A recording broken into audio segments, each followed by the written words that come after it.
இவ தான் என் உலகம், இவ தான் லைஃபு, இவ தான் நம்ம எல்லாமே அப்படின்னு நினச்சிட்டு யோசிச்சுட்டு ஒரு பொண்ணை சின்சியராக காதலிப்பான். இந்த மிடில் கிளாஸ் பசங்கிட்டலாம் இருக்கிற ஒரே ஒரு கெட்ட பழக்கம் என்ன தெரியுமாங்களேங்க, ஒரு பொண்ணை உண்மையாக காதலிச்சிட்டான்னா அந்த பொண்ணுக்காக எவ்வளோ தூரம்னா இறங்கி செய்யலான்னு ஒரு ஆசைப்படுவான். அதுக்காக அந்த பொண்ணுக்கிட்ட ஒவ்வொரு விஷயத்தையும் கேட்டு கேட்டு பண்ணுவான். ஆனால் அந்த பொண்ணுக்கு அவனோட ஆசை என்ன அப்படின்றத யோசிக்க மறந்துடுறாங்க.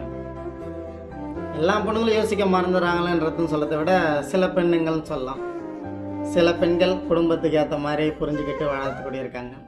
சில பேர் சூழ்நிலைக்காக மாறுறாங்க. நல்லா புரிஞ்சுக்கிட்டு குடும்பத்துக்காகவும் அவனுக்காகவும் வளர்கிற அந்த பெண்மணிக்கு ஏதோ ஒரு சூழ்நிலை அவங்கள விட நம்ம இது பெட்டராக இருந்தால் நல்லா இருக்குமே அப்படின்னு ஒரு சின்ன ஈகோ வரும். ஆனால் அது பெண்களுக்கு வரக்கூடியது. ஆனால் அது வந்தால் நம்ம வீட்டுக்காரால் முடியுமா அப்படின்றத யோசிங்க. ஏன்னா நீங்கள் ஆசைப்படுறதுக்காக எவ்வளோ கஷ்டப்பட்டு எல்லாத்தையும் பண்ணிட்டாலும் கடைசி நேரத்தில் ரொம்ப பெரிய கஷ்டப்பட போகிறது அவன் மட்டும் கிடையாது, நீங்களும் தான்.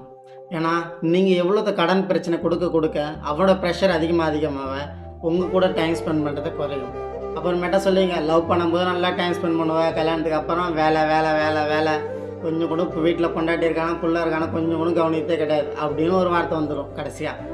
ஆனால் இவ்வளோத்தரம் ஓடி ஓடி ராப்பகலாக தூங்காமல் வேலை செஞ்சு சம்பாதிக்கிற காசு எதுக்காக? எல்லாம் பொண்டாட்டியாக தான், எல்லாம் அந்த குடும்பத்துக்காக தான். ஆனால் இங்கே யாருக்கும் தெரியுது, யாருக்கும் புரியாது.